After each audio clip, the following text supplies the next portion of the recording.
जो आयोजन कमेटी के जो सदस्य और जिनके मैं उनको भी आमंत्रित करना वो भी आए और अपने स्थान ग्रहण करें। अनिल रावत जी, पूर्व राष्ट्रीय अध्यक्ष आदिवासी एकता परिषद। आप उर्मिला पोरलाल खरते जी, सामाजिक कार्यकर्ता आदिवासी एकता परिषद एवं आदिवासी समन्वय मंच। महेंद्र कन्नौज, पूर्व प्रदेश प्रवक्ता। सूरज ठाकुर, एडवोकेट सूरज ठाकुर। भाई विजेंद्र विके, मुकाम सिंह अलावा, लोकेश कलमे, श्रीमती रिंकू बाला लाल सिंह। ये जितने भी साथी का मैंने नाम लिया, सभी साथी से अनुरोध है कि आप भी मंच पर आइए।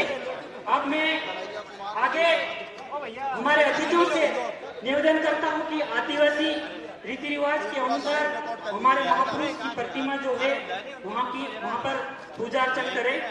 और मैं भाई महेंद्र कन्नौज से निवेदन करता हूं कि अतिथियों को पूजा हेतु ससम्मान लेके जाए। भैया फोटो भाई एकदम सामने में थोड़ी। साथियों, यह आप अपना कार्यक्रम है शांति बना के रखें, क्योंकि हम आदिवासियों के अहम मुद्दों को लेकर विपक्ष से चर्चा करने आए हैं।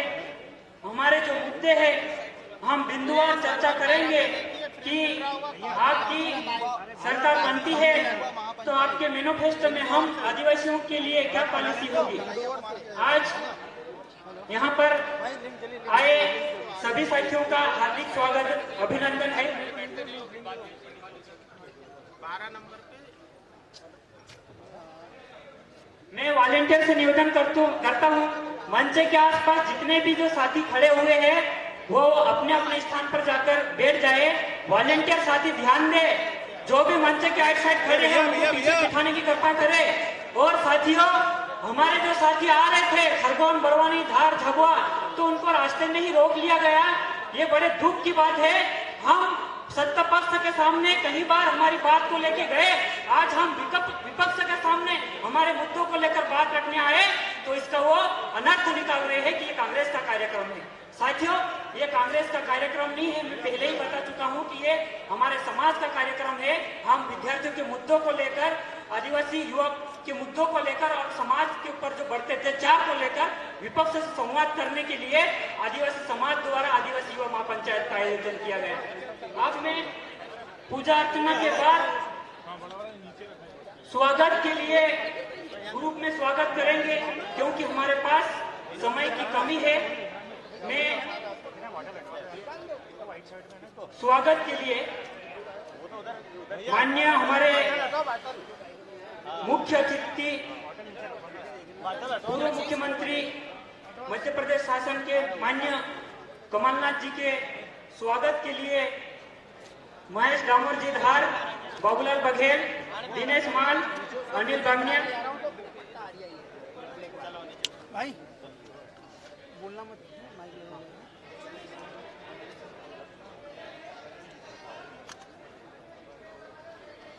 स्वागत के लिए दिनेश मान रतलाम, अनिल बामिया ब्रह्मपुर, मोहन मोरी उज्जैन और भाईसू सोलंकी बड़वानी। आप आइए और हमारे माननीय मुख्य अतिथि माननीय कमलनाथ जी का सूत की माला से स्वागत करें। पूरे सभी साथी ग्रुप में आइए।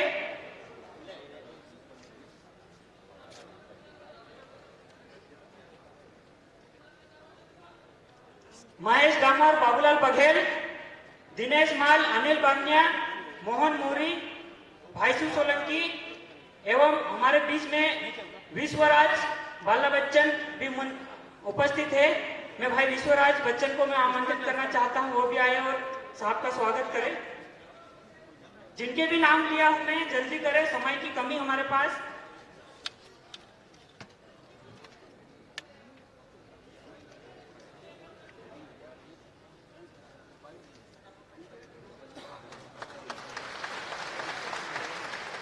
हमारे मुख्य अतिथि पूर्व मुख्यमंत्री एवं राज्यसभा सदस्य माननीय दिग्विजय सिंह राजा साहब के स्वागत के लिए शुभम बुंदेला जी इंदौर, गोविंद बामिया देवास, भोरलाल नीनामा मंदसौर, मोहन भूरिया खरगोन, पवन भिलाला राजगढ़, तारा सिंह जादव इंदौर को आमंत्रित करता हूं, वो आए और राजा साहब का स्वागत करें।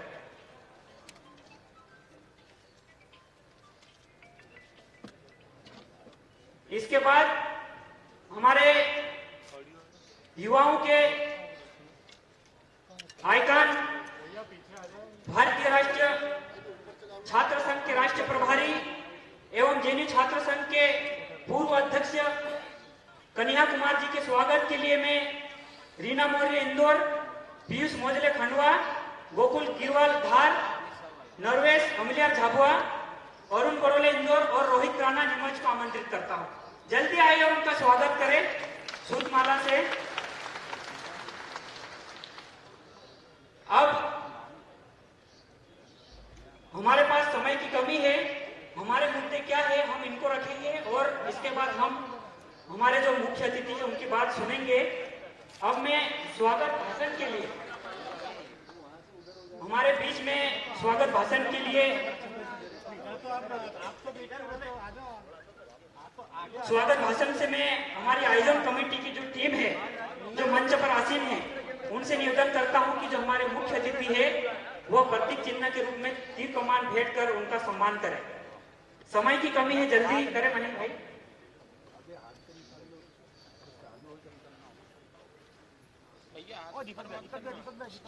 हमारी आयोजन कमेटी के सदस्य हैं माननीय कमलनाथ जी, माननीय राजा साहब और कन्हैया कुमार जी को तीर कमान भेंट कर उनका सम्मान करें।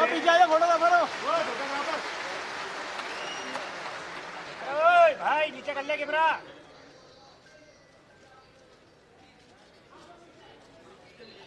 साथियों, सभी साथी जो साइड से खड़े हैं उनसे निवेदन है वॉलंटियर से कि उनको पीछे की साइड बिठाए। सभी साथियों से निवेदन है मंच के आइट साइड ना बैठे, अपना कार्यक्रम में सहयोग बनाइए। और वॉलंटियर से निवेदन है सभी साथियों को ससम्मान पीछे बैठाइए। अब हाँ, स्वागत भाषण के लिए मैं भाई विजय उइके को आमंत्रित करता हूँ। भाई विजय उइके आए और कम समय में 2 मिनट में अपना स्वागत भाषण देवे। बहुत बहुत धन्यवाद। जय जोहार का नारा है,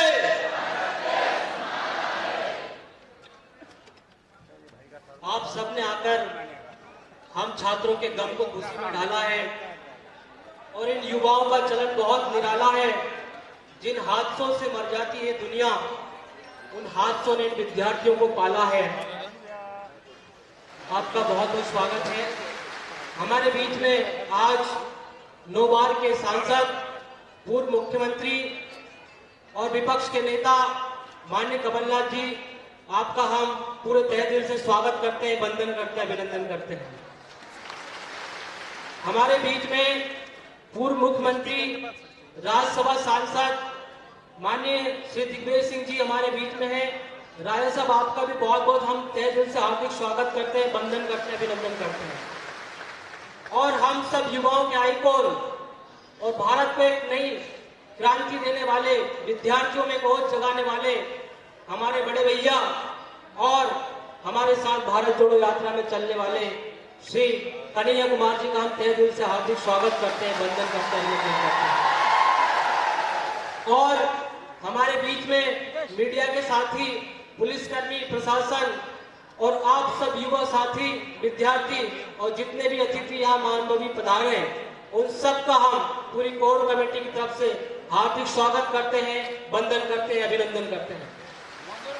और आप सबके स्वागत के साथ हम उस विचार का भी स्वागत करते हैं जो हमें सद्भावना, भाईचारा, प्रेम और एकता के सूत्र में बांधने की ताकत देता है। आज हम गांधी विचारधारा का भी स्वागत करते हैं जो देश को एक माला के रूप में पिरोने की ताकत रखती है। और उन सभी विचारों को साथ लेते हुए हम पुनः आप सबका बहुत बहुत तहे दिल से स्वागत करते हैं, वंदन करते हैं, अभिनंदन करते हैं। और मैं अंत में यही कहूंगा कि आप सब एक साथ जब आएंगे तो रावी की रवानी बदलेगी, सुतलज का मुहाना बदलेगा। अगर शोक में तेरे जोश रहा तो हर सम्मा और परवाना बदलेगा। बस कुछ तुम बदलो, कुछ हम बदलते हैं, फिर देखो ये जमाना बदलेगा। बहुत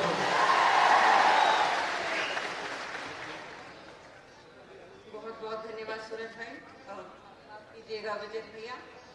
अगले प्रस्तावना जो हमारे कार्यक्रम की, आज के कार्यक्रम की प्रस्तावना है, उसके लिए मैं एडवोकेट सूरज ठाकुर जो कि आदिवासी छात्र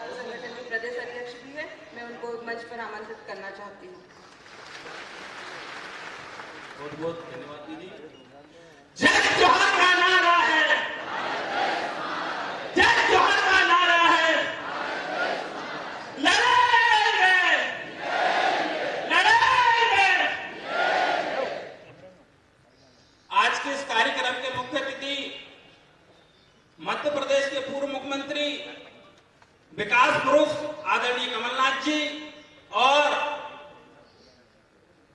राज्यसभा सांसद आदरणीय श्री दिग्विजय सिंह जी और मध्य प्रदेश ही नहीं पूरे भारत के युवाओं को आइकॉन और मेरे रोल मॉडल आदरणीय कन्हैया कुमार जी और आदिवासी छात्र संगठन के पूर्व प्रदेश अध्यक्ष आदरणीय रामू टेकाम जी और आदरणीय विक्रांत भुरिया जी और युवा जोश से सराबोर मेरे सभी युवा साथीगण। हम युवा देश की ताकत है, परिवर्तन लाकर मानेंगे, कर देंगे ऐसे काम तेरे सब मील का पत्थर जानेंगे। दृष्टांत नहीं हो सकता बदन, सहस्त्रों वर्षों तक दुनिया वाले न भारत को सिर्फ चिरवा नाम से जानेंगे, सिर्फ चिरवा नाम से जानेंगे। साथियों, आदिवासी छात्र संगठन हमेशा से आदिवासी युवा छात्रों के करते हैं। हमने 21 जून से 1 जुलाई तक आदिवासी पूरे मालवा नवाड़ में गांव जाकर ब्लॉक जाकर जिले जाकर आदिवासी छात्रों की समस्या जिनमें कई प्रकार की समस्या है। हमारे बैकलॉग की भर्ती की समस्या है, हमारे छात्रावास में रह रहे छात्रों की समस्या है, व्यापक घोटाले की समस्या है। इन समस्याओं के निराकरण के लिए हमने शासन प्रशासन को अवगत कराया। माननीय हमारे सूबे के मुख्यमंत्री आदरणीय श्री शिवराज सिंह चौहान जी से मिलने का समय मांगा, साथियों हमें समय नहीं दिया गया और ज्यादा हम कुछ करते तो हम पे लाठियां मारी जाती है। मैं धन्यवाद देता हूं आदरणीय कमलनाथ जी को और आदरणीय कन्हैया कुमार जी को, दिग्विजय सिंह जी को कि हमने इनके मात्र एक छोटा सा निवेदन करा कि माननीय हमारी छात्रों की समस्या तो देखिए, हमारी पीड़ा तो देखिए, इस प्रकार की समस्या। मैं धन्यवाद देता हूं कि इन्होंने हमारे छोटे से निवेदन करे। आदिवासियों के इतने बड़े जन सैलाब में आने की कृपा करें। मैं आपको छात्रावासों की समस्या बताता हूं। हम छात्रावासों में गए जहां छात्र तो है, भूमि नहीं है, छत तो है लेकिन पानी गिर रही है छतों में। हमारे छात्र बड़ी संघर्ष कर रहे हैं। आज हमारे छात्रों को महीने में 1200-1300 रुपए दिए जाते हैं, जो अगर पर डे की बात करें 40 रुपए और एक टाइम 20 रुपए। क्या 20 रुपए में हमारे समाज के बच्चों को भविष्य सुरक्षित हो सकता है? क्या वो अच्छा खा सकते हैं? नहीं।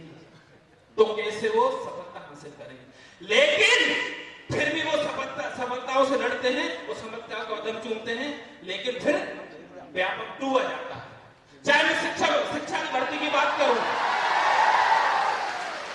चाहे मैं पुलिस भर्ती की बात करूं और रिसेंटली हमारे पटवारी की भर्ती की बात करूं। साथियों, ये आदिवासियों का खिलवाड़ कब तक चलेगा? हमारे आदिवासियों का अत्याचार कब तक चलेगा?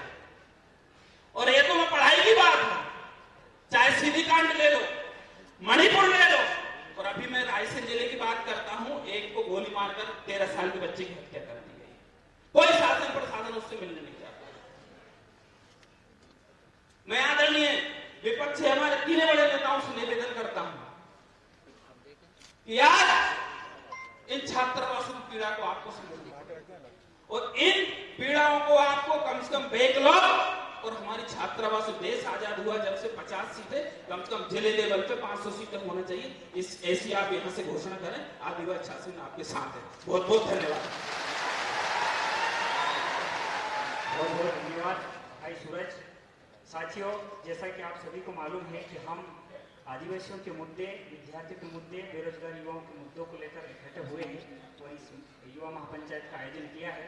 क्योंकि हम सत्ता पक्ष से कई बार मिल चुके हैं लेकिन हमारी बात को नहीं सुना जा रहा है, तो हम विपक्ष के साथ सीधा संवाद करने के लिए कि अगर आपकी सरकार बनती है तो क्या हमारे मुद्दों का समाधान होगा।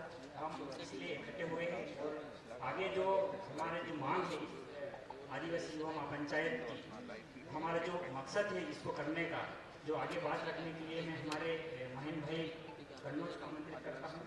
बहन भाई आए और जो मांग पत्र का वाचन भी करें और अपने काम में लाए।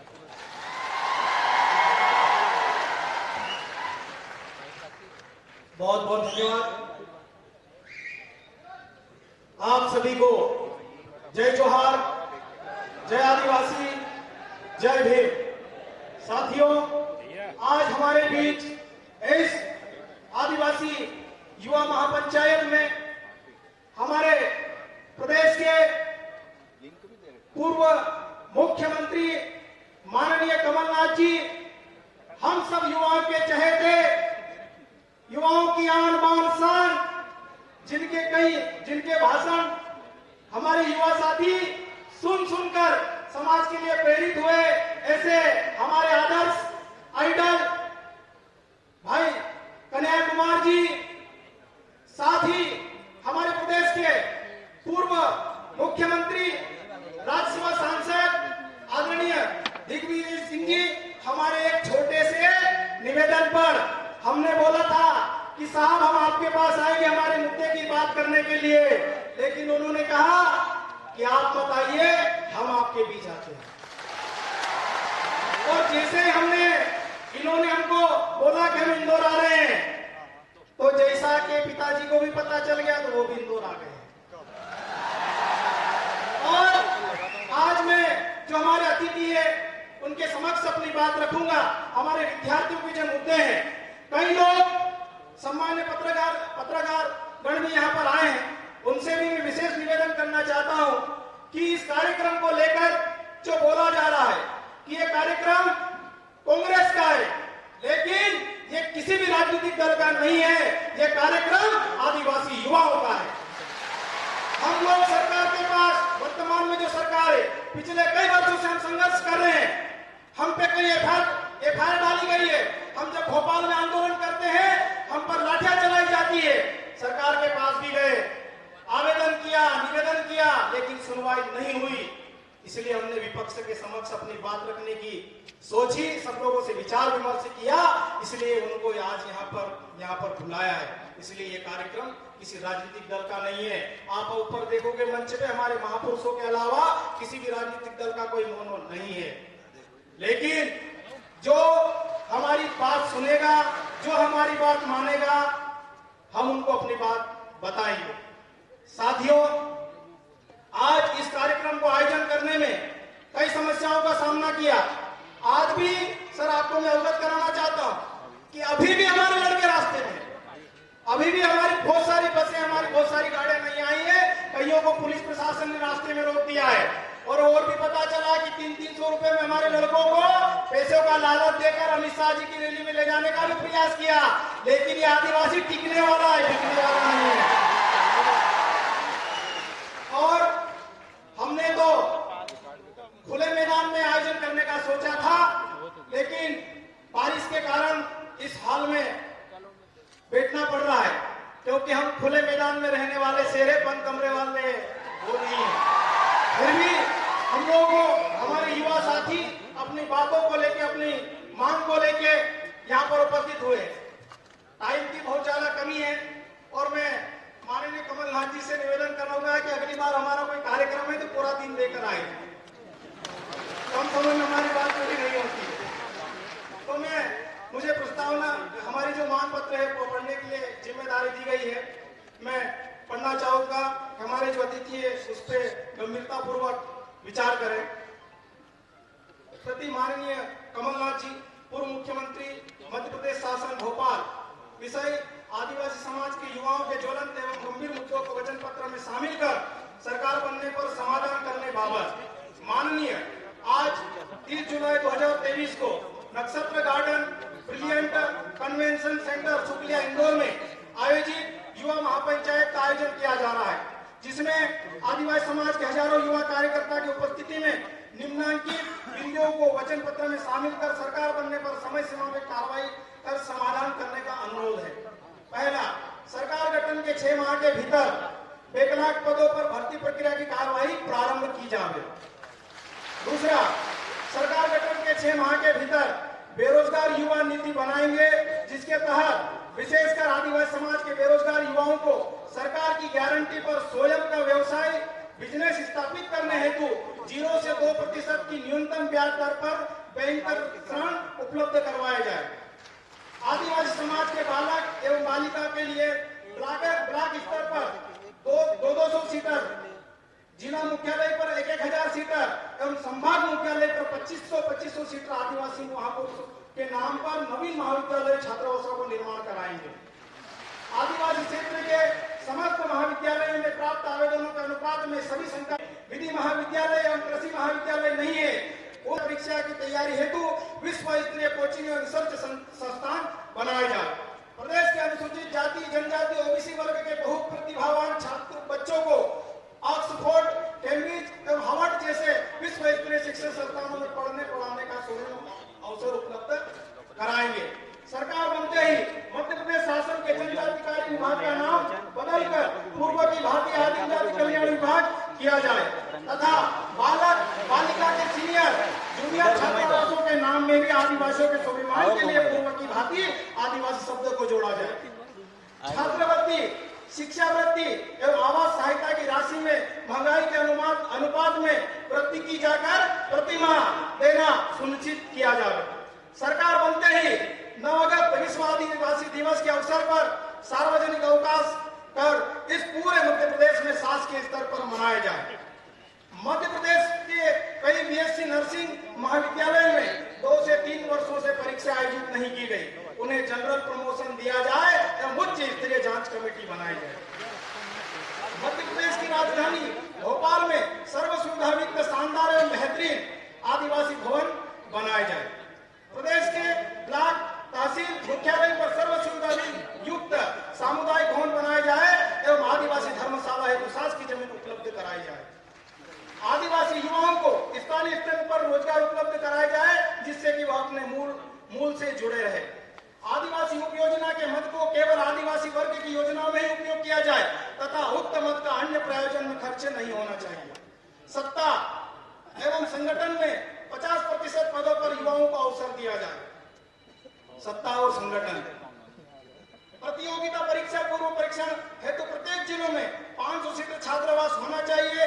जिन जिलों में आदिवासी बालक बालिकाएं छात्रावास नहीं है उन जिलों में छात्रावास खोले जाए। प्रदेश में संचालित सभी छात्रावासों में लाइब्रेरी, व्यायामशाला, मनोरंजन के साधनों और सुरक्षा की दृष्टि से बाउंड्री वाल का निर्माण कर सीसीटीवी कैमरे लगाए जाए। प्रतियोगिता परीक्षाओं में नॉर्मलाइजेशन जैसी जटिल प्रक्रिया को समाप्त कर सरलीकरण किया जाए। विद्यालय द्वारा आयोजित प्रतियोगिता परीक्षा में गंभीर घोटाले हो रहे हैं जैसे कि पटवारी वाले अमिताभ के मामले। आर्थिक एवं राजनीतिक रसूखदार परिवार के अयोग्य प्रतियोगियों का चयन हो रहा है, इससे गरीब एवं योग्य प्रतियोगी वंचित हो रहे हैं। इस व्यवस्था को सुधारने हेतु पारदर्शी एवं विश्वसनीय प्रक्रिया अपनाई जाए।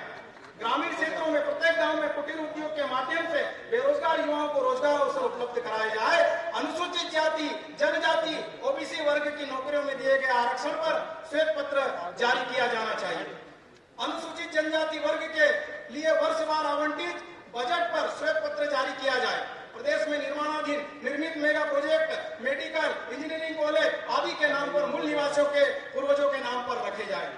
मूल पैसा एक्ट 1996 को लागू कर पैसा एक्ट का चेयरमैन आदिवासी वर्ग से ही किसी को बनाया जाए। प्रदेश के आदिवासी क्षेत्रों में स्थित स्कूल कॉलेजों में गुणवत्तापूर्ण एवं रोजगार मूलक शिक्षा दी जाए। प्रदेश के समस्त आदिवासी ब्लॉक स्तरीय शासकीय अस्पतालों में समस्त प्रकार की जांच, परीक्षण एवं सुविधाएं एवं शरीर के सभी अंगों के विशेषज्ञ चिकित्सकों की नियुक्ति की जाए। सरकारी विभागों का निजीकरण नहीं होने दिया जाए। एससी, एसटी, ओबीसी वर्ग के लोगों को सरकारी विभाग प्राइवेट सेक्टर में नौकरियों में आरक्षण जनसंख्या के आधार पर लागू किया जाए। जैसे बसों के संचालन हेतु ठेका, खरीद पदार्थों के ठेके, शासकीय दुकानों के ठेके एवं अन्य किसी भी कार्य हेतु प्राइवेट सुविधाएं के ठेके आदि। सर 2-3 मुद्दे और बचे हैं। आदिवासियों की जमीन किसी भी प्रायोजन के लिए सरकार द्वारा नहीं लिया जावे। यदि जनहित में आदिवासियों की जमीन ली जाती है तो रॉयल्टी देना चाहिए। जैसे प्रीवर्स के तहत राजा महाराजाओं को दी जाती है, परिवार के किसी एक सदस्य को नौकरी दी जाए तथा अन्य सदस्यों को पढ़ाई के अवसर दिए जाए। आदिवासियों को मजबूरन दूसरे प्रदेशों में स्थापित करना पड़े तो वहां पर आदिवासी श्रेणी में ही बरकरार रखा जाए। सभी प्रकार की शासकीय नौकरी में भर्ती हो, चाहे वो सुविधा हो या स्थायी, सभी के जनसंख्या अनुपात अनुसार ही आरक्षण हो। आरक्षित पद पर चयन उपरांत उस अभ्यर्थी का अन्य उच्च पद पर चयन होने पर या त्याग पत्र देने पर या अन्य किसी की भी कारणों से वह सीट खाली होती है तो उसे आदिवासी वर्ग के लिए आरक्षित रखी जाए।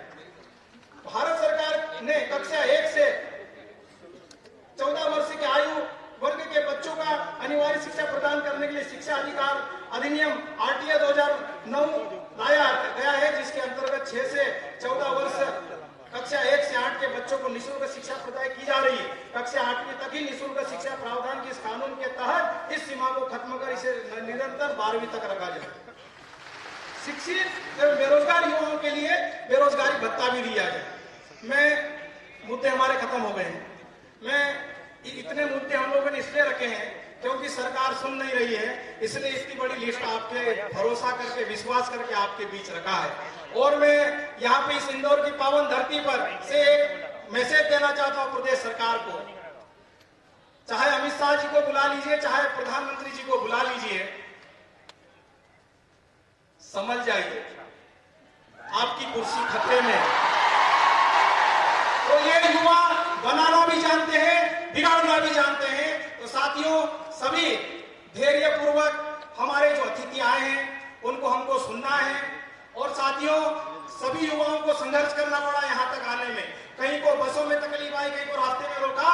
मैं 1-2 लाइन से अपनी बात खत्म करूंगा कि हम लोग, हमारे जो मजदूर वर्ग के लोग, हमारे गरीब किसान के हम औलादे हैं, हम संघर्ष करना हम बचपन से जानते हैं कि ना संघर्ष ना तकलीफ तो क्या मजा फिर जीने में, ना संघर्ष ना तकलीफ तो क्या मजा फिर जीने में। अरे बड़े बड़े तूफान थम जाते हैं जब आग लग जाती है सीने।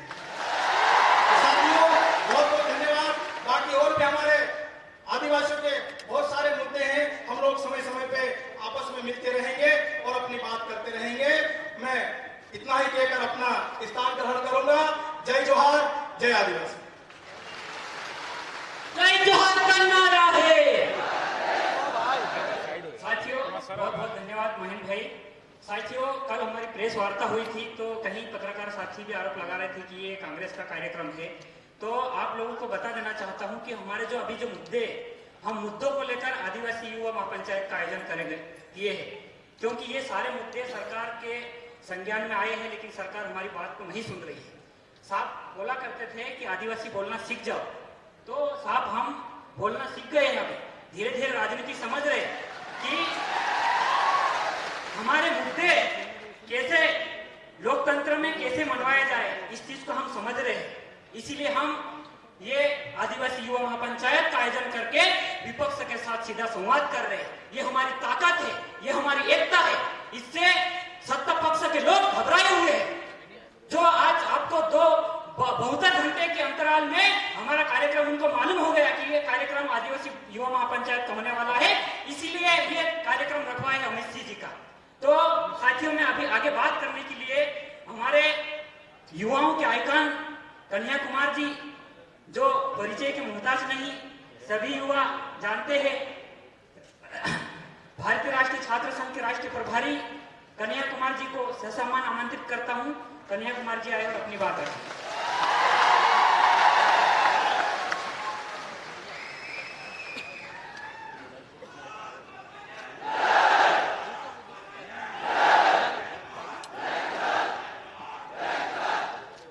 जय जोहार साथियों, जय जोहार, जय आदिवासी, जय सेवा, जय भीम।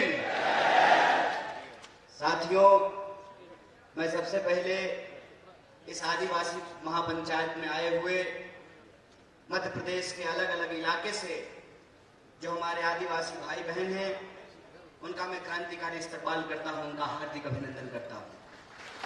और मैं आभार व्यक्त करना चाहता हूं इस कार्यक्रम को आयोजित करने वाली पूरी टीम को।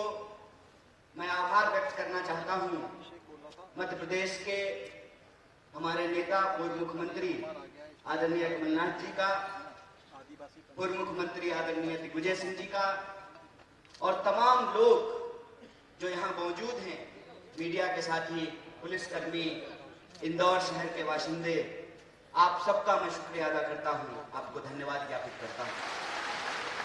दोस्तों, बिना किसी औपचारिकता के सबसे पहले तो इस आदिवासी महापंचायत में आदिवासी विद्यार्थियों के द्वारा जो मांग पत्र रखी गई है, उस मांग पत्र का मैं समर्थन करता हूं। इस मांग पत्र का मैं हार्दिक अभिनंदन करता हूं। और यह जो मांग पत्र है, इस मांग पत्र को जब मैं पढ़ रहा था, हमारे क्रांतिकारी साथी ने क्रांतिकारी लहजे में यह मांग पत्र रखी है, क्योंकि हम आपसे भीख नहीं मांग रहे हैं, ये हमारा अधिकार है, आपको देना पड़ेगा। अगर नहीं देंगे तो छीन करके लेंगे, इस बात को याद रखिए। तो इस मांग पत्र को पढ़ते हुए जब मैं इसके एक एक डिमांड को पढ़ रहा था, एक जगह लिखा हुआ था आदिवासी महापुरुषों।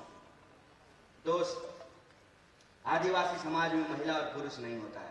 आदिवासी आदिवासी होता है। जितनी महिला का योगदान है उतना ही पुरुष का योगदान होता है।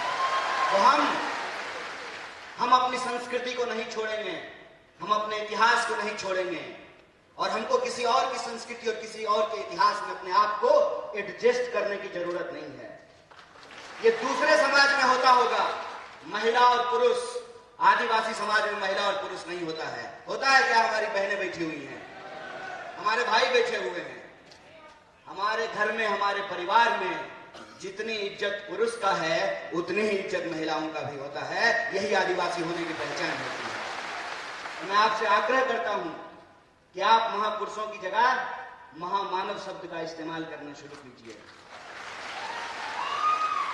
अन्य मांगों को जब मैं पढ़ रहा था, यह जो मांग है, इस मांग के लिए मैं यह बात आप सबके सामने साझा करना चाहता हूं कि हमारे साथी ने कहा कि अब हम बोलना सीख गए हैं, अब हम राजनीति भी समझ रहे हैं, अपनी मांग भी हम मनवा लेंगे। और यह जो बोलने का इतिहास है, यह एक लंबा संघर्ष है, एक लंबी लड़ाई है। और इस संघर्ष में आपने बार बार देखा होगा कि किस तरीके से हमारी लड़ाई को गुमराह करने की कोशिश की जाती है, उसको भटकाने की कोशिश की जाती है। सबसे पहले जो हमारी पहचान है आदिवासी, उसको आजकल वनवासी करने का प्रयास किया जा रहा है। बोलिए, अगर वन में रहने वाले लोग वासी हैं तो जो लोग फ्लैट में रहते हैं उसको फ्लैट वासी कहना शुरू कर दें क्या? अरे भारत में रहने वाला हर कोई भारतवासी है, लेकिन इस जमीन पर सबसे पहले जो उन्होंने रहना शुरू किया, निवास करना शुरू किया, वो आदिवासी हैं। और ये सम्मान की बात है, ये गर्व की बात है। जो इस बात को गुमराह करना चाहते हैं, उनकी राजनीति आपको समझना पड़ेगा। उनकी राजनीति क्या है? उनकी राजनीति यह है कि आपका जंगल काटने के लिए आप कुल्हाड़ी का इस्तेमाल करते हैं, लेकिन उस कुल्हाड़ी में जो लकड़ी लगी होती है वो किसी पेड़ की ही लकड़ी होती है। यह जो राजनीति है, इस राजनीति को हमको समझना पड़ेगा कि हम किस दौर में आज आकर के खड़े हैं। देश की महामहिम राष्ट्रपति आदरणीय द्रौपदी मुर्मू जी भी आदिवासी हैं, है कि नहीं है? और आपने टीवी में देखा होगा, बड़े जोर शोर से कांग्रेस पार्टी पे कीचड़ उछाला गया कि हम आदिवासियों का सम्मान नहीं करते हैं। बताइए, इस देश का इतिहास उठा करके देख लीजिए। पंडित जवाहरलाल नेहरू वो पहले व्यक्ति हैं जिन्होंने आदिवासियों के प्रतिनिधित्व को संविधान सभा में सुनिश्चित किया, और यह सुनिश्चित किया कि अंग्रेजों ने जिस तरीके से जंगल के कानून बना करके आदिवासियों को उनके जल जंगल जमीन से महरूम कर रहे हैं, जंगल जमीन पे पहला अधिकार आदिवासियों का होगा, ये पंडित जवाहरलाल नेहरू ने सुनिश्चित किया। आप इतिहास उठा करके देख लीजिए, और मैं प्रधानमंत्री की तरह इतिहास में फेल नहीं हूं। पूरा नंबर आया है हमको इतिहास में, पूरा नंबर आया है। इतिहास उठा करके देख लीजिए कि जिनको डीनोटिफाइड ट्राइबल्स कहा जाता था, अंग्रेजों ने, जो हमारे महान नेता थे, आपने तांत्या मामा का नाम सुना होगा, आपने जो है धरती आबा बिरसा मुंडा का नाम सुना होगा, ये जल जंगल जमीन की लड़ाई लड़ने वाले हमारे महामानव हैं, आदिवासियों के महान योद्धा हैं, और इनकी लड़ाई में मुक्ति का मार्ग था, इनकी लड़ाई में आजादी का मार्ग था। इस लड़ाई के चलते जो इस देश के मूल निवासी हैं, आदिवासी हैं, उनको ब्रिटिशर्स ने, अंग्रेजों ने क्रिमिनल घोषित कर दिया था। आपको इतिहास जानना चाहिए कि सबसे पहले पंडित जवाहरलाल नेहरू ने उसको डीनोटिफाइड किया, कहा कि वो क्रिमिनल नहीं है, इस धरती पे उनका पहला हक है, वो पहले नागरिक है, पहले अधिकारी है। कांग्रेस के इतिहास की बात करते हैं। आप मुझे बताइए, हमारे साथी ने बिल्कुल ठीक कहा, अगर आपका वोट और हमारा वोट एक नहीं हुआ होता, क्यों पत्रकार महोदय, आपका वोट और एडिटर का वोट एक नहीं होता, महिला और पुरुष का वोट एक नहीं होता, हेलीकॉप्टर पर उड़ने वाला और साइकिल पर चलने वाला का वोट अगर एक नहीं होता, तो जया साहब के पप्पा इंदौर का चक्कर लगा रहे होते।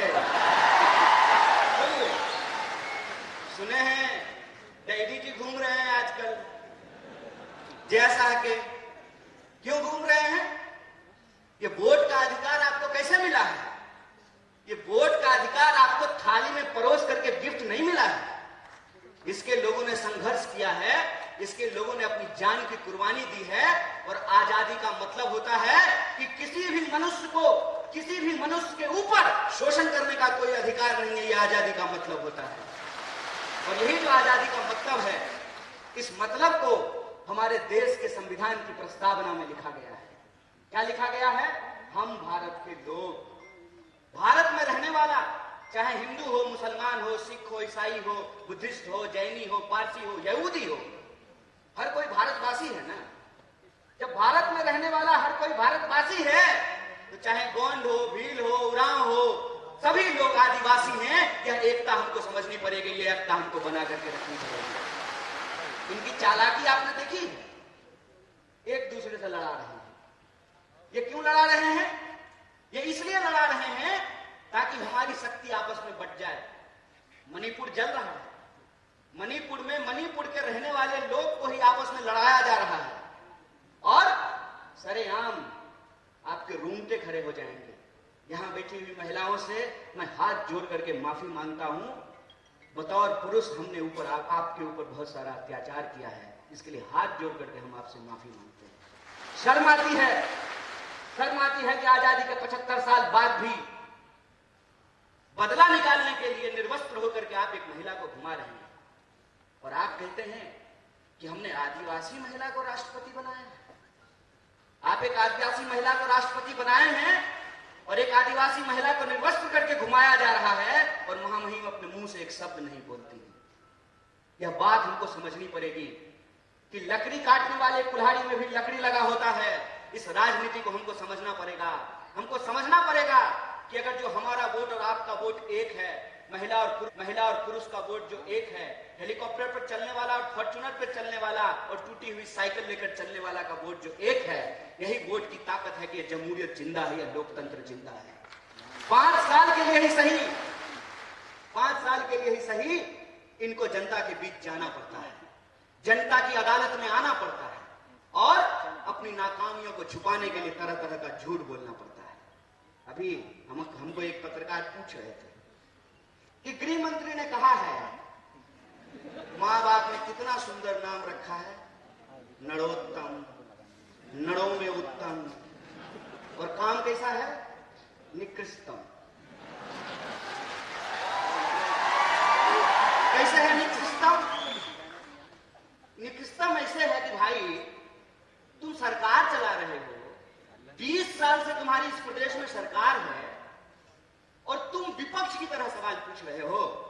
है दम चैलेंज करते हैं यहां से खड़ा होकर के। इंदौर में 2 गृह मंत्री है, चैलेंज करते हैं कि अगर हमने गलत किया है तो हमको इंदौर की जेल में डालो, अगर हमने गलत नहीं किया है तो देश को गुमराह करना बंद करो, देश से माफी मांगो, बकवास करना बंद करो। हमको मालूम है कि ये झूठ क्यों बोलते हैं। ये झूठ इसलिए बोलते हैं क्योंकि हमारे सच का सामना नहीं कर सकते हैं। करेंगे हमारे सच का सामना। सच ये है कि इनका मेरा बेटा विदेश पढ़ने के लिए गया है, मामा का।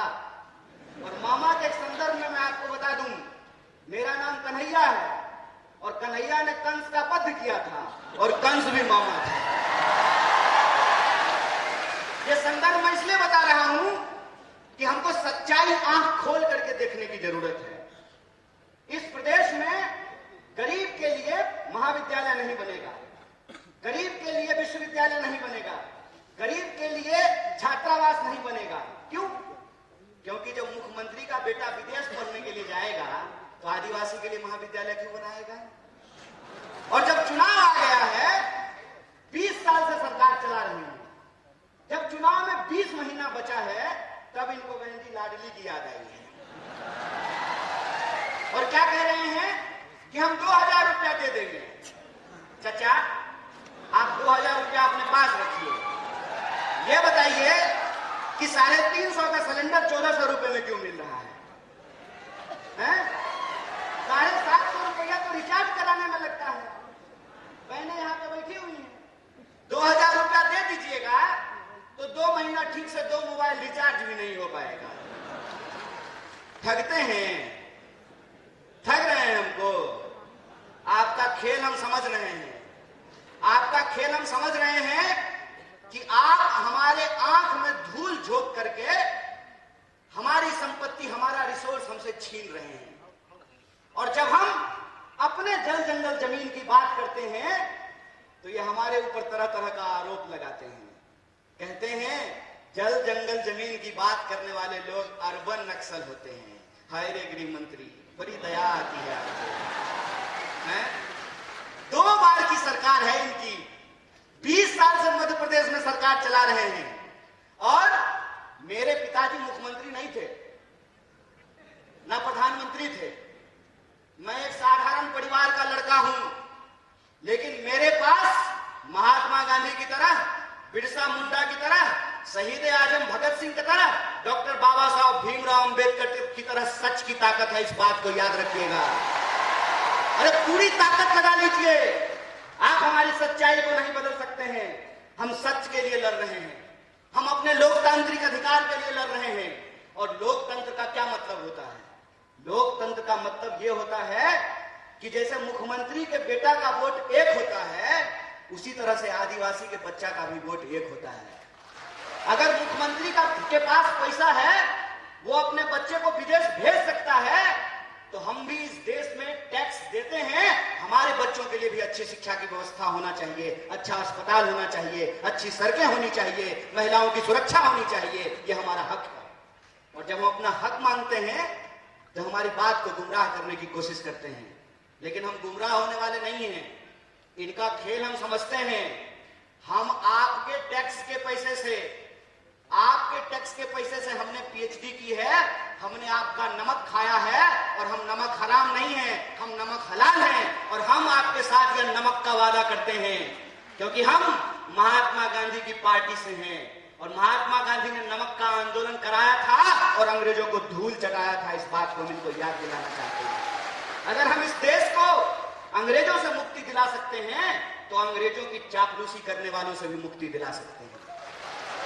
हमारे स्कूलों को बंद करके, हमारे छात्रावासों को बंद करके, तरह तरह का भर्ती घोटाला करके, घोटाला खत्म ही नहीं हो रहा है। रोज नया घोटाला पैदा हो जाता है। अभी जो नया घोटाला आया है उसका नाम है पटवारी घोटाला। और मैं वीडियो देख रहा हूं, वीडियो में जो पटवारी घोटाला नहीं, पटवारी परीक्षा की जो टॉपर है, उसको पूछा कि मध्य प्रदेश का राजधानी कहां है, तो बोली दिल्ली। हम बोले बिल्कुल ठीक बात है। आजकल मध्य प्रदेश में सारा कंट्रोल दिल्ली से ही चल रहा है। बेचारे नरोत्तम मिश्रा जी, उनको फिल्म का बड़ा इंटरेस्ट है, अक्सर दीपिका पादुकोण को देखते रहते हैं। दीपिका पादुकोण क्या पहनी है? अरे राज्य चला लो यार, गृह मंत्री हो, तुम्हारे राज्य में सबसे ज्यादा महिलाओं के खिलाफ अत्याचार हो रहे हैं, सबसे ज्यादा आदिवासियों के खिलाफ अत्याचार हो रहे हैं। राज्य समझ में नहीं रहा है। कहते हैं ना, घर में नहीं दाने, अम्मा चली भुनाने। पहले अपना राज्य तो चला लीजिए। घोटाले होते रहते हैं और पूरा कंट्रोल। पहले इनको मुख्यमंत्री बनने का मन था, मुझे भी सूत्रों से पता चला है। क्या क्या चीज है? मीडिया के लोग यहाँ बैठे हुए हैं, बोलिए ना, डरिए मत। अरे लोकतंत्र है, सबको बोलने का हक है। अरे हम लोग तो एक नारा लगाते हैं, जगह है कितनी जेल में तेरे, देख लिया है देखेंगे। कितने लोगों को जेल में डाल देंगे? सच बोलिए, सच की ताकत होती है। पहले इनको कहा कि ऐसे ही उलझुल बात किया करो, सोशल मीडिया पे पॉपुलर हो जाओगे। और जैसे पटवारी की परीक्षा की टॉपर को मध्य प्रदेश की राजधानी दिल्ली लगती है, इनको भी सत्ता का केंद्र आजकल दिल्ली लगता है। और जब चुनाव आता है तो दिल्ली इंदौर में घूमना शुरू कर देता है। आजकल दिल्ली इंदौर घूम रहा है। तो जब आ ही गए हैं नेकी और पूछ तो इनसे पूछ लेना चाहिए कि क्यों घोटाले पे घोटाले हो रहे हैं, क्यों आदिवासियों के खिलाफ अत्याचार हो रहे हैं, क्यों महिलाओं के खिलाफ अत्याचार हो रहे हैं, क्यों आपके द्वारा किए गए एक भी वादे पूरे नहीं किए गए। और जब चुनाव आया है, लाडली योजना, समझ रहे हैं साहेब, अपने लाडले के लिए लाडली योजना लेकर के आए हैं। साहब, ये सच्चाई हम देख रहे हैं। इस सच्चाई को मैं अपने आदिवासी भाई बंधुओं से कहना चाहता हूं, अपनी बहनों से कहना चाहता हूं कि ये मौका है कि जो 20 साल से आपने अत्याचार झेला है, उस अत्याचार का आपको बदला लेना है और उनको एहसास कराना है कि राजा का बेटा राजा नहीं होगा। ये लोकतंत्र की ताकत है और लोकतंत्र की ताकत ये है कि सब लोगों को चुनाव लड़ना पड़ता है। कमलनाथ जी भी चुनाव लड़ते हैं, दिग्विजय सिंह जी भी चुनाव लड़ते हैं और नरोत्तम मिश्रा को भी लड़ना पड़ता है। एक उदाहरण आप मुझे सोच करके बताइए। और यहाँ पे चूंकि कांग्रेस के वरिष्ठ नेता मौजूद हैं और हमारे आदिवासी भाई बंधु हैं, इसलिए कहना जरूरी है कि श्रीमती गांधी को 2 बेटे, संजय गांधी और राजीव गांधी, दोनों कांग्रेस में थे। बाद में संजय गांधी जी की पत्नी बीजेपी में चली गई, चुनाव लड़ी, चुनाव जीती। राजीव गांधी जी की पत्नी भी चुनाव लड़ी, चुनाव जीती। तो बीजेपी में लोकतंत्र कैसे है और कांग्रेस में राजतंत्र कैसे है? वहां जो बहु चुनाव जीती तो वो लोकतंत्र है, और श्रीमती गांधी की यहां जो बहु चुनाव जीती तो यह राजतंत्र है। हाय रे बेईमान, बेशर्मी देखे हो, बेशर्मी। अरे ये कांग्रेस पार्टी ही है जिस पार्टी ने इस देश में जमहूरियत को स्थापित किया है। और ये जमहूरियत की ताकत है कि राहुल गांधी जब अमेठी से चुनाव जीतते हैं तो इनके नजर में वो राजतंत्र है, और वो मैडम जो है, सास जो कभी बहू थी, है ना, वो जब अमेठी से चुनाव लड़ी है तो लोकतंत्र है। हाय रे चोरी। मैं तो यही कहता हूं कि अगर इस देश में पंडित जवाहरलाल नेहरू नहीं होते ना, तो नरेंद्र मोदी भी देश के प्रधानमंत्री नहीं हो पाते। अगर इस देश में गांधी नहीं होते, इस देश में अगर भगत सिंह नहीं होते, इस देश में अगर बिरसा मुंडा नहीं होते, इस देश में अगर डॉक्टर बाबा साहब भीमराव अंबेडकर नहीं होते, तो एक आंगनबाड़ी का बेटा खड़ा होकर के 2 मुख्यमंत्री के सामने भाषण नहीं दे रहा होता। ये लोकतंत्र है और इस लोकतंत्र की ताकत को आपको समझना पड़ेगा। इसीलिए मैं अपने आदिवासी भाइयों और बहनों से कहना चाहता हूं कि जो आपका मांग पत्र है, ये मांग पत्र कोई ऐसे नहीं मानने वाला है। ये मानेगा आपके वोट की ताकत से, और आपको अपने वोट की ताकत दिखानी है। और 20 साल का ये जो घोटालों का राज है, इस घोटालों के राज को आपको समाप्त करना पड़ेगा। बोलिए, कीजिएगा कि नहीं कीजिएगा? पीछे से ए भाई, करना है ना, बदलना है ना। अगर बदलना है तो मैं सहमत हूं इस बात का कि समाज में बदलाव सिर्फ पार्टी से नहीं होती है, समाज में बदलाव समाज के सहयोग से होता है। इसीलिए कांग्रेस पार्टी अपने दम से चुनाव लड़ेगी, कांग्रेस के कार्यकर्ता अपने दम से चुनाव लड़ेंगे, लेकिन मध्य प्रदेश के एक नागरिक को अपने हक और अधिकार के लिए और 20 साल से जो इनके सत्ता का अहंकार है, उस अहंकार को चकनाचूर करने के लिए इस सत्ता को इनको कुर्सी से बेदखल करना पड़ेगा, इनको हराना पड़ेगा। और ये सवाल इनसे पूछना पड़ेगा कि उधर उधर की बकवास बंद करो, ये बताओ कि हर साल 2 करोड़ नौकरी क्यों नहीं पैदा हुई, ये बताओ कि हमारे खाते में 15 लाख रुपया क्यों नहीं पहुंचा, ये बताओ कि आए दिन महिलाओं के ऊपर बलात्कार क्यों हो रहा है, क्यों दलितों के ऊपर अत्याचार हो रहा है, क्यों आदिवासियों के ऊपर अत्याचार हो रहा है। और यहाँ हमारे सिपाही लोग खड़े हैं। एमएलए साहब को पेंशन मिलेगा, कांस्टेबल को नहीं मिलेगा, ये ठीक बात है? तो पूछिएगा अगली बार मामा को कि मामा हम भी जो है डंडा नहीं चलाएंगे, अगर आपको पेंशन मिलेगा ना तो हमको भी ओल्ड पेंशन स्कीम देना पड़ेगा, हमको ये लागू करना पड़ेगा। और ये जो मांगे हैं, ये मांगे इस प्रदेश की मांग है, इस मांग को इनको मांगना पड़ेगा। और नॉर्मलाइजेशन के नाम पे, नॉर्मलाइजेशन के नाम पे जो बेईमानी चल रहा है, तो जैसे ये आपके नंबर का नॉर्मलाइजेशन कर रहे हैं ना, आपको इनकी सीटों का नॉर्मलाइजेशन करना पड़ेगा। बोलिए कीजिएगा नहीं कीजिएगा?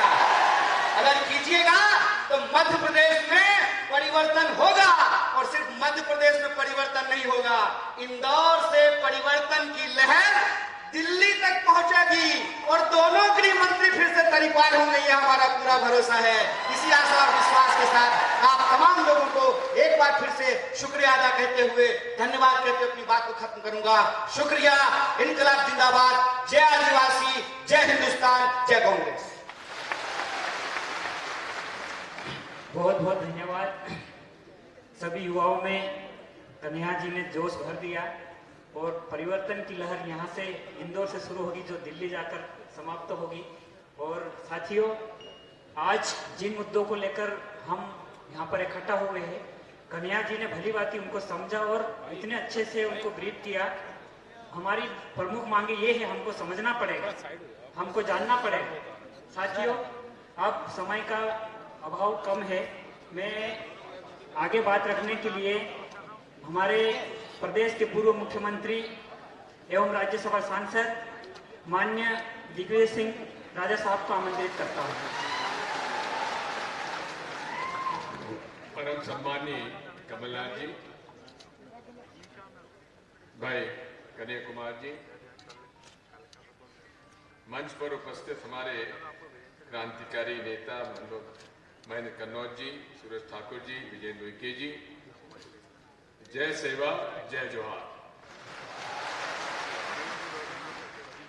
मैं धन्यवाद दूंगा और बधाई दूंगा कन्हैया कुमार जी को। उन्होंने आपके इस मंच पर जो मांग पत्र दिया गया है, उसका पूरा समर्थन करने का आपने वादा किया है। उसी वादे के साथ मैं अपने आप को संलग्न करते हुए, माननीय कमलनाथ जी, यदि आपने पद ग्रहण किया और आप प्रदेश के मुख्यमंत्री बने, तो हम और कन्हैया कुमार जी आपके इस मांग पत्र को पूरा कराने के लिए पूरा आपको वादा करते हैं, हम आपको वादा करते हैं। सन 93 से लेकर 2003 तक मैं मुख्यमंत्री रहा। कोई अनुसूचित जाति जनजाति का व्यक्ति ये नहीं कह सकता कि मैंने बैकलॉग पूरा ना किया हो। कोई अनुसूचित जाति जनजाति का व्यक्ति ये नहीं कहता कि मैंने अनुसूचित जाति जनजाति के चाहे स्पेशल कंपोनेंट प्लान हो या ट्राइबल सब प्लान हो, उसका एक भी पैसा इधर से उधर किया हो। कोई ये व्यक्ति नहीं कह सकता कि मैंने अनुसूचित जाति जनजाति के लोगों को जमीन ना बांटी हो। कोई भी अनुसूचित जाति जनजाति का व्यक्ति ये नहीं कह सकता कि कोई भी हमारे अनुसूचित जनजाति जाति के व्यक्ति पर की जमीन पर यदि दबंग ने कब्जा किया है तो उसके खिलाफ मैंने कार्रवाई ना की हो। इसलिए कांग्रेस पार्टी पूरे तरीके से आपके साथ खड़ी हुई है और भारतीय संविधान आज खतरे में है। भारतीय संविधान बचाना है तो ये 20 साल की यहाँ की सरकार को परिवर्तन करना पड़ेगा और यदि परिवर्तन नहीं हुआ तो आप समझ सकते हैं कि भारतवर्ष का इतिहास क्या होगा। इसलिए आप सबका भविष्य इसमें जुड़ा हुआ है कि हम सब लोग मिलकर अपनी हक की लड़ाई लड़े और हक की लड़ाई का मजमून जो आपने दिया है, हमारा ये प्रयास होगा। माननीय कमलनाथ जी, अभी मांग पर हमारा जो मैनिफेस्टो है उसको लागू करने के लिए हम लोग ड्राफ्ट तैयार कर रहे हैं। इन सब बातों का उल्लेख जितना हो सकेगा हम उसमें उल्लेख करते हुए उसका समावेश करेंगे और उसका ईमानदारी से पालन करने के लिए हम प्रतिबद्ध हैं, वादा करते हैं। बहुत बहुत धन्यवाद। भारत माता की।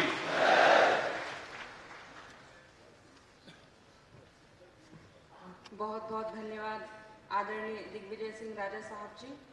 अब मैं हमारे मुख्य अतिथि माननीय श्री कमलनाथ जी, हमारे मध्य प्रदेश के आगामी मुख्यमंत्री को अपने उद्बोधन से बुलाना चाहती हूं। आप जोरदार तालियों से उनका स्वागत करें।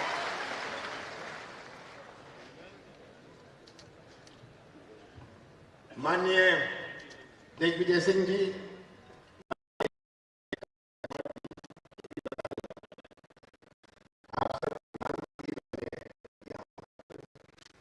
राष्ट्र बैठक है।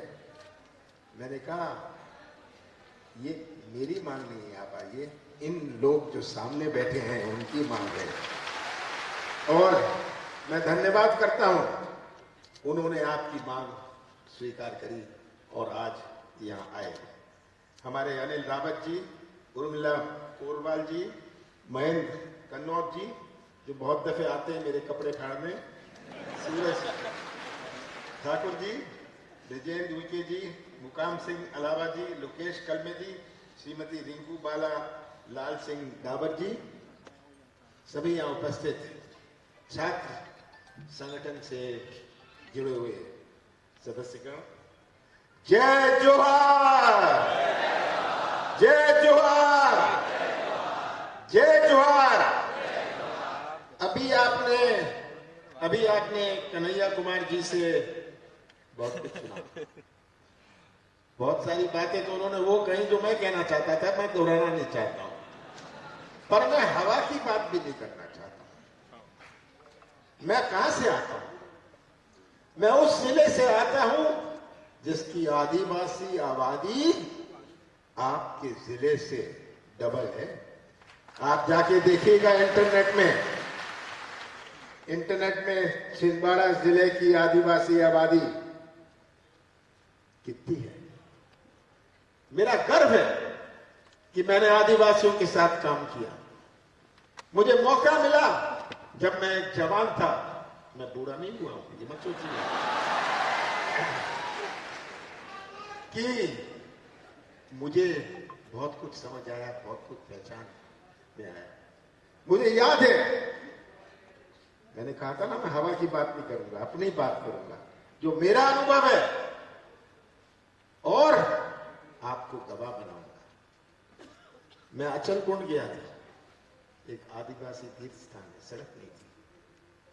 हम वहां जीप जाने में, जीप चलती थी तो जीप से डरते थे, जीप पलट ना जाए, हम पैदल चलते थे, उतर जाते थे जीप से, ज्यादा जीप पलट जाएगी। वहां मैं गया, आदिवासी महर्षि रात के 12 बजे थे।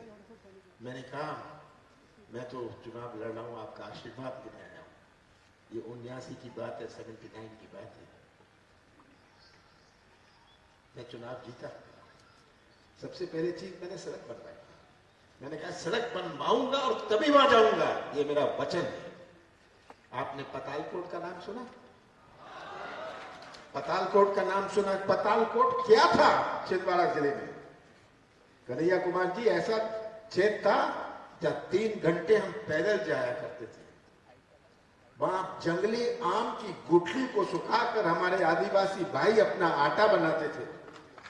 वहां का संबंध दुनिया से नहीं था, केवल नमक के लिए आते थे। 3 घंटे पैदल चलो, सीमित कपड़े पहनते थे। मैंने अपने मन में ठानी कि क्या मैं अपने जीवन में ऐसी चीज बर्दाश्त कर सकता हूं। मैंने संकल्प लिया कि ये पतालकोट को मैं बदलूंगा। आज आप पतालकोट जाइए, जो सीमित कपड़े पहनते थे, वहां के बच्चे जीन और टी शर्ट में घूमते हैं और उनके लिए सब सुविधा है। इसीलिए बता रहा हूं कि राजनीति में लंबी चौड़ी हवा की बातें करना बहुत आसान है। छिंदवाड़ा जिला अपना मध्य प्रदेश का सबसे बड़ा जिला है। केवल सबसे बड़ा आदिवासी जिला ही नहीं है, सबसे बड़ा जिला है आबादी में, एरिया में। वहां हमारे आदिवासियों के लिए किस चीज की कमी थी? मुझे याद है, मैं जाता था आदिवासी गांव में, वहां कोई आवेदन नहीं देता था क्योंकि लिखने वाला नहीं मिलता था। अगर लिखने वाला मिलता था तो मांगने वाला नहीं मिलता था। तो मैंने कहा कि यहाँ सड़क से हम धक्के खाते हुए जाते हैं। जीप में उस समय इस टाइप की जीप नहीं होती थी, ऐसी जीप होती थी जब हम घर पहुंचते थे रात को 1.5 किलो मिट्टी निकालते थे अपने बदन से। वो समय मैंने देखा है।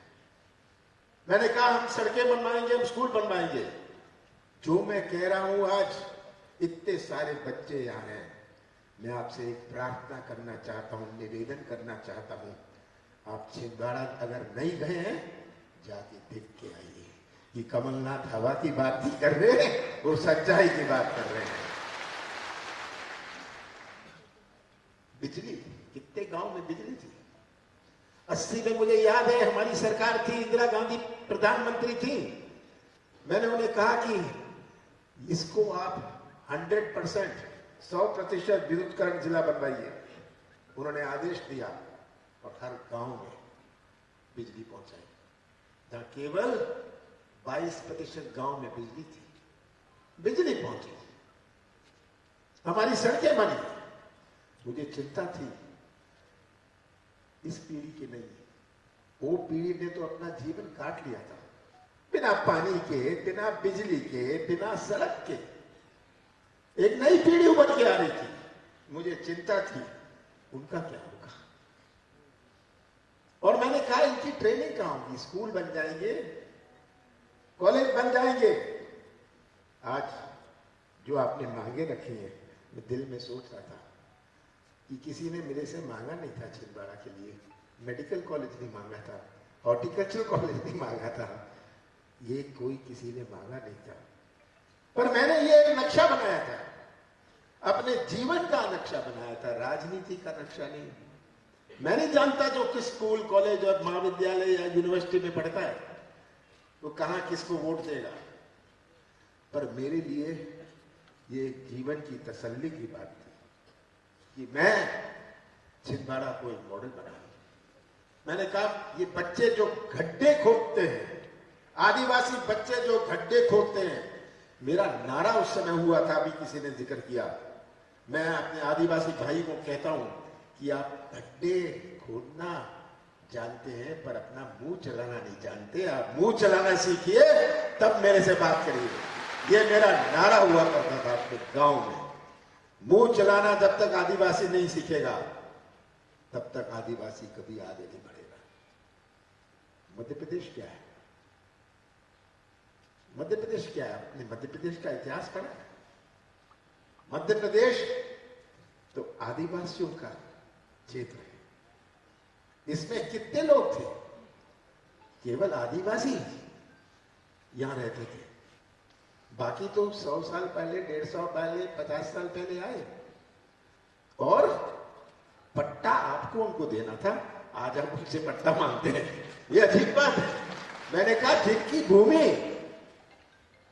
भूमि, जिनका जंगल जमीन, आप उन्हें पाठ पढ़ा रहे हैं। आप उन्हें पाठ पढ़ा रहे हैं कि हम पट्टा देंगे, हम पट्टा निरस्त करेंगे, हम पट्टा स्वीकार करेंगे। आपका अतिक्रमण है। अतिक्रमण तो भाई आपका है, आप हमारे जगह आए, आप हमारे जमीन पर आए, आपका अतिक्रमण है, ये आपको कहना है। तभी आप अपने अधिकार को सुरक्षित रखें। केवल बोलना ही सब कुछ नहीं है। क्या बोलना, क्या बोलना, आपको ये समझना होगा। और यही मैं आपसे कहना चाहता हूं। आज मुझे बड़ी खुशी आई यहां आकर, आपने मुझे बल और शक्ति दी, पर मैं बल और शक्ति लेने नहीं आया, मैं आपको बल और शक्ति देने आया हूं। ये है मेरा उद्देश्य। आपने बहुत सारी मांगे रखी, बहुत सारी मांगे रखी। ये मांगे अगर पूरी नहीं हुई, मेरे कपड़े मत फाड़िएगा। आपके नेता जो बैठे हैं इनके कपड़े फाड़िएगा, इन्होंने मेरे कपड़े नहीं फाड़े। ये जिम्मेदारी इनकी भी है कि ये करवाएं। कौन सी आपकी बड़ी मांग है? इसमें से मैंने आपसे कहा आप छिंदवाड़ा जाइए, मैं हवा की बात नहीं करना चाहता हूं। कितनी मांगे छिंदवाड़ा में पूरी हो गई हैं, कितनी बात कितने बच्चों को रोकने के लिए जो गड्ढे खोदते थे। मैंने कहा इनका क्या करूंगा। मैं परिवहन मंत्री था देश का। मैंने कहा मैं एक ड्राइविंग स्कूल बनाऊंगा, टेस्ट ट्रैक, सिम्युलेटर लगाऊंगा। सिम्युलेटर में तो मैंने भी ट्रायल किया, मैं फेल हो गया, मैं गाड़ी चलाना भूल गया था। तो ये ट्रेनिंग करेंगे, जो गड्ढे खोदते हैं ये ड्राइवर बनेंगे, 15-20 हजार रुपए महीने कमाएंगे।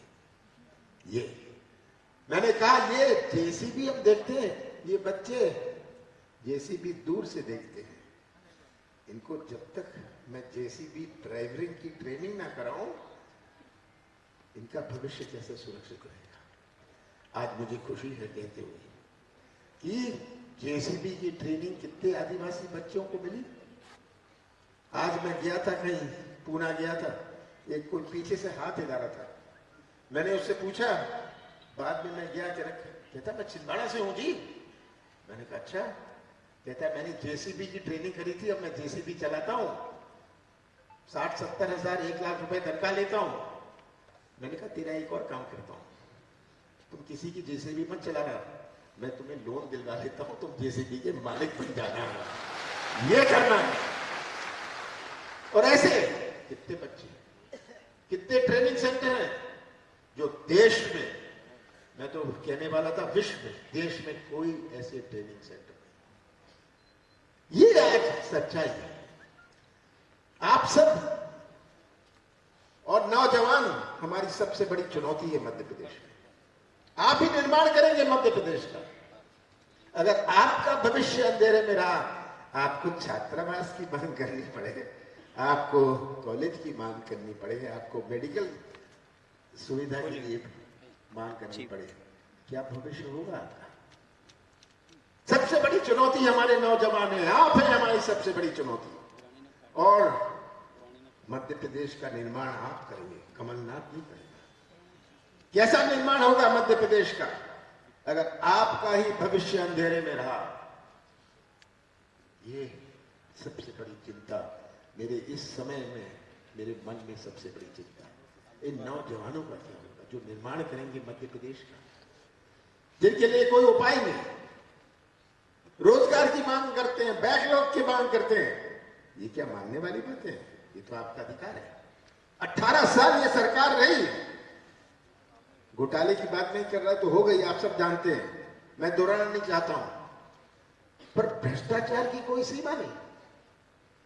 नंबर 1 भ्रष्टाचार में पैसे दो काम लो, सही है, पैसे दो काम लो, 50 एकड़ जमीन होए, पैसे दो, गरीबी रेखा में नाम लिखा लो, सही है ये बात। भ्रष्टाचार एक व्यवस्था बना है, भ्रष्टाचार एक व्यवस्था, इसीलिए तो घोटाले। अगर आप भ्रष्टाचार के शिकार नहीं है, आप भ्रष्टाचार के गवाह हैं, आज हमारा प्रदेश कहां घसीटा जा रहा है। हम आगे आने वाली पीढ़ियों को कैसा प्रदेश सौंपना चाहते हैं, ये चुनौती हमारे सामने। चुनाव आएंगे, मैंने तो 44 साल चुनाव लड़ा है, मेरे से ज्यादा कोई चुनाव जीता नहीं है, कोई लड़ा नहीं। और आपके साथियों ने, आपके भाइयों ने मुझे जिताया।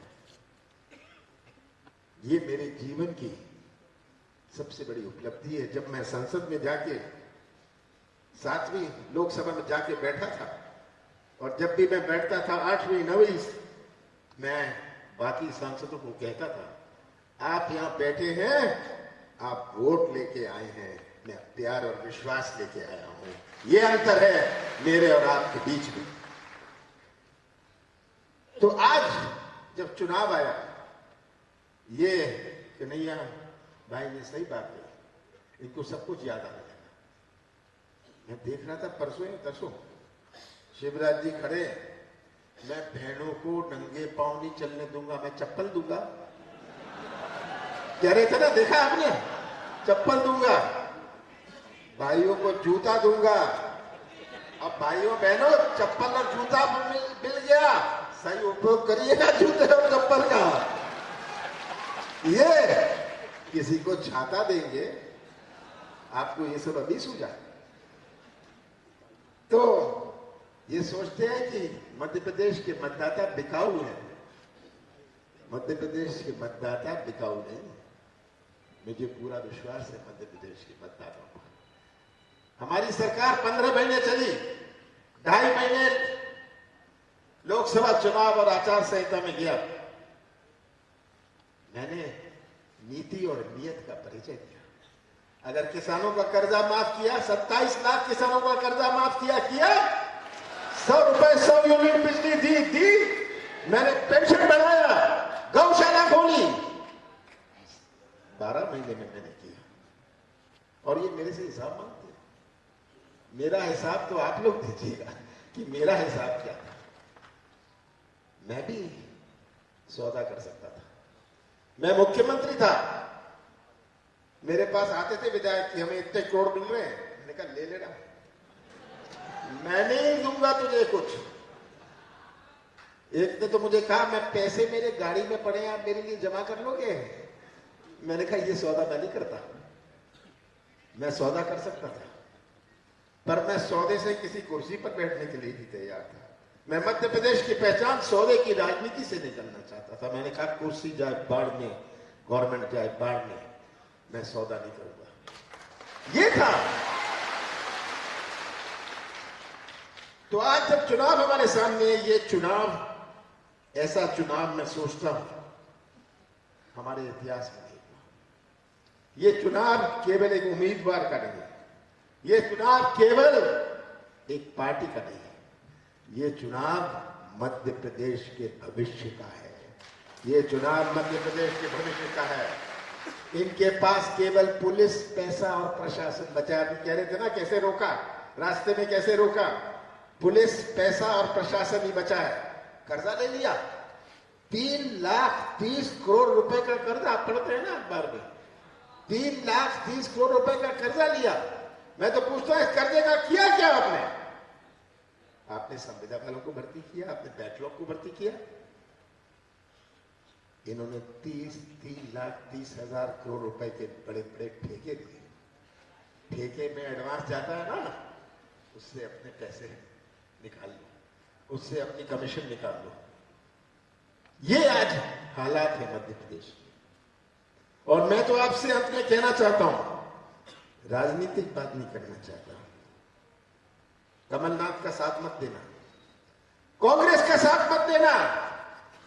प्रदेश की तस्वीर अपने सामने रख लीजिए, सच्चाई का साथ देना। और आप सच्चाई का साथ देंगे तो आप अपना भविष्य और मध्य प्रदेश का भविष्य सुरक्षित रखेंगे। आज ये हमारे सामने चुनौती है। और अगर मुझे किसी समाज पर इतना विश्वास है, इतनी ईमानदार समाज जो आदिवासी समाज है, जो हमेशा सच्चाई के रास्ते पर चली, अब सच्चाई का साथ देंगे। सच्चाई का साथ देंगे तो कांग्रेस का झंडा तो लहराएगा, कांग्रेस का झंडा तो मध्य प्रदेश की विधानसभा में लहराएगा, पर मध्य प्रदेश के भविष्य का झंडा भी मध्य प्रदेश की विधानसभा में लहराएगा। आप सबका बहुत बहुत धन्यवाद।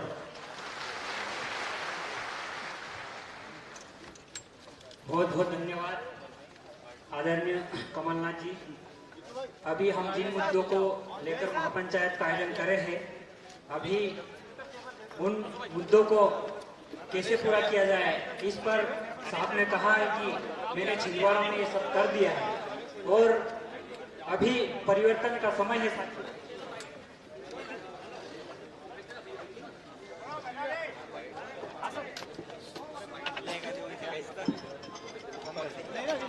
तो 2 मिनट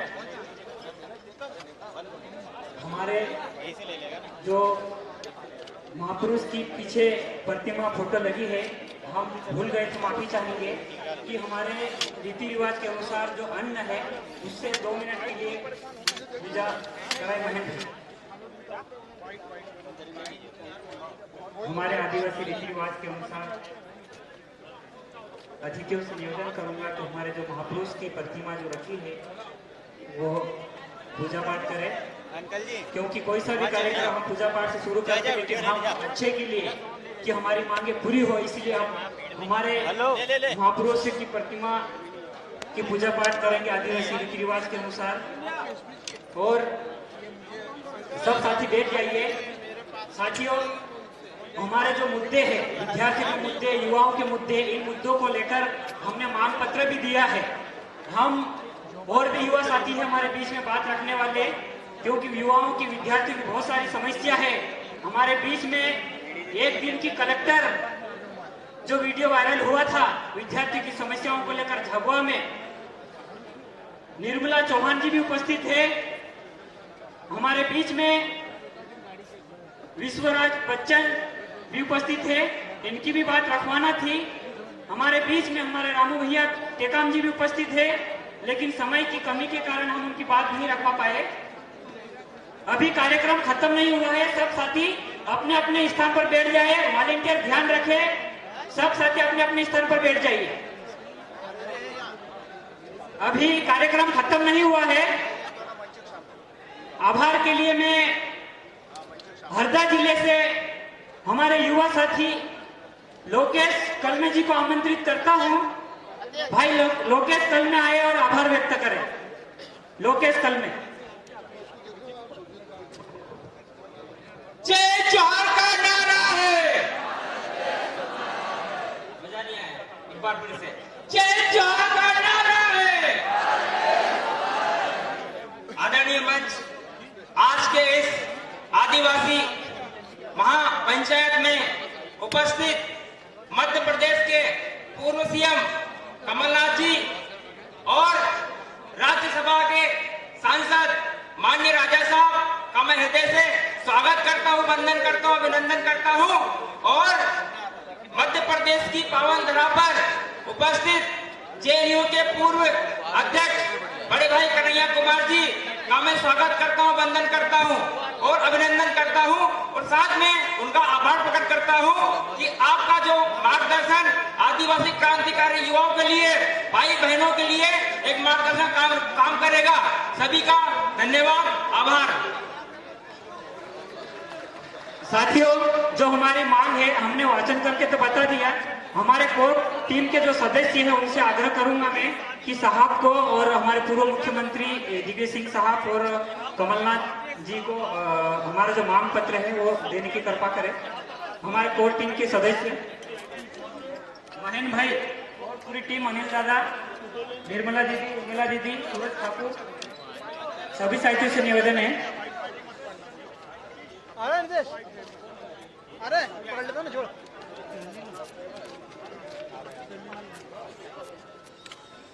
आ गया।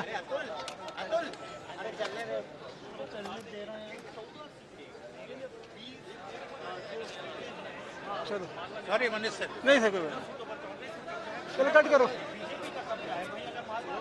बंद करो कैमरा। अरे यार कट करो।